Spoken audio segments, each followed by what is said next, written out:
Assalamualaikum warahmatullahi wabarakatuh. Selamat pagi semuanya. Perkenalkan, saya Salsabila Ananda Putri, perwakilan dari kelompok 4. Di sini saya akan menjelaskan hasil dari data kuesioner yang telah dihitung menggunakan aplikasi SPSS. Yang pertama ada uji validitas. Uji validitas adalah suatu pengujian data agar dapat dipercaya kebenarannya sesuai dengan kenyataan atau tidak. Uji validitas digunakan untuk mengukur sah atau valid tidaknya suatu kuesioner. Menurut Sugiono, tahun 2014 ayat 384, yaitu suatu instrumen bisa dikatakan valid apabila mempunyai validitas tinggi, yaitu korelasi R hitung lebih besar daripada R tabel. Dan sebaliknya, instrumen dianggap tidak valid apabila R hitung kurang dari R tabel. Pengujian menggunakan uji dua sisi dengan taraf signifikasi 0,05. Kriteria pengujian jika percent correlation tiap pernyataan melebihi 0,1966 yaitu di dalam R tabel dan signifikasi di bawah 0,05, maka instrumen atau item-item pertanyaan berkorelasi signifikasi terhadap skor total dinyatakan valid.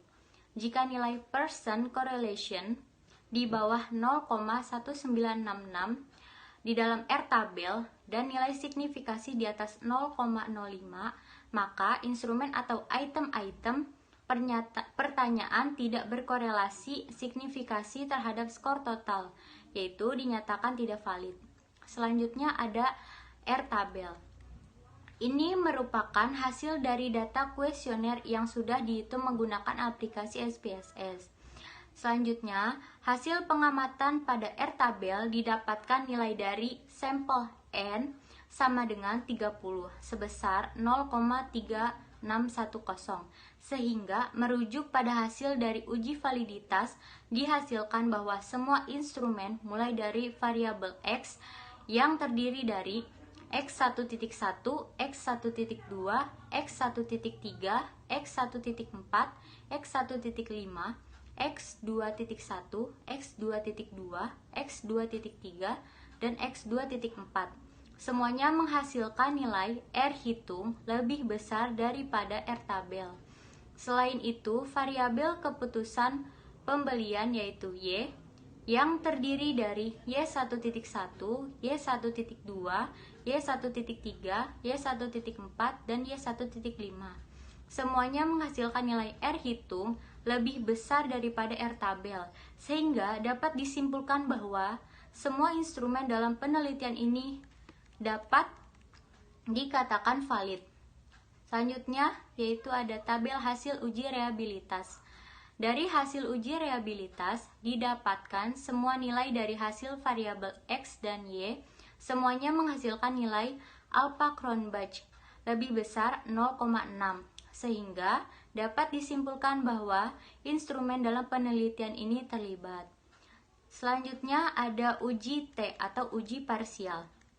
Uji T digunakan untuk menguji tingkat signifikansi variabel X terhadap Y secara parsial. Sampel yang digunakan sebanyak 30 orang atau 30 responden. Sehingga pengujian menggunakan uji T dengan tingkat signifikasi yaitu A sama dengan 5%.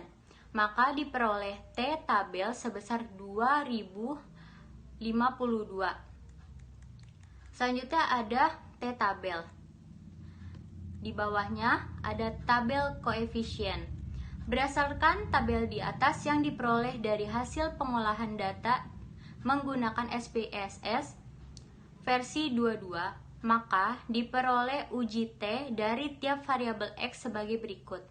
Yang pertama yaitu ada promosi. X1 terhadap keputusan pembelian produk Y pada perhitungan SPSS. Dapat dilihat bahwa hitung variabel promosi yaitu 1868 lebih besar dari T tabel yaitu 2052 dan nilai signifikasi lebih kecil ya dari 0,05 yaitu 0,000, sehingga H1 yang berbunyi variabel promosi mempunyai pengaruh positif dan signifikan secara parsial terhadap keputusan pembelian diterima. Sedangkan H0 yaitu yang berbunyi variabel promosi tidak mempunyai pengaruh positif dan signifikan secara parsial terhadap keputusan pembelian ditolak.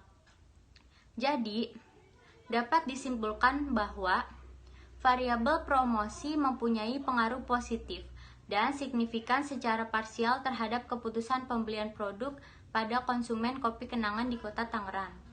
Selanjutnya ada harga atau X2 terhadap keputusan pembelian produk Y. Pada perhitungan SPSS dapat dilihat bahwa T hitung variabel harga 3.258 lebih besar dari T tabel yaitu 2.052 dan nilai signifikan lebih kecil 0,05 yaitu 0,000 sehingga H1 yang berbunyi variabel harga mempunyai pengaruh positif dan signifikan secara parsial terhadap keputusan pembelian diterima. Sedangkan H0 yang berbunyi variabel harga tidak mempunyai pengaruh positif dan signifikan secara parsial terhadap keputusan pembelian ditolak. Jadi, dapat disimpulkan bahwa variabel harga mempunyai pengaruh positif dan signifikan secara parsial terhadap keputusan pembelian produk pada konsumen kopi kenangan di Tangerang. Baik, sekian penjelasan dari saya. Semoga bermanfaat dan kurang lebihnya mohon maaf. Assalamualaikum warahmatullahi wabarakatuh. Selamat pagi semuanya.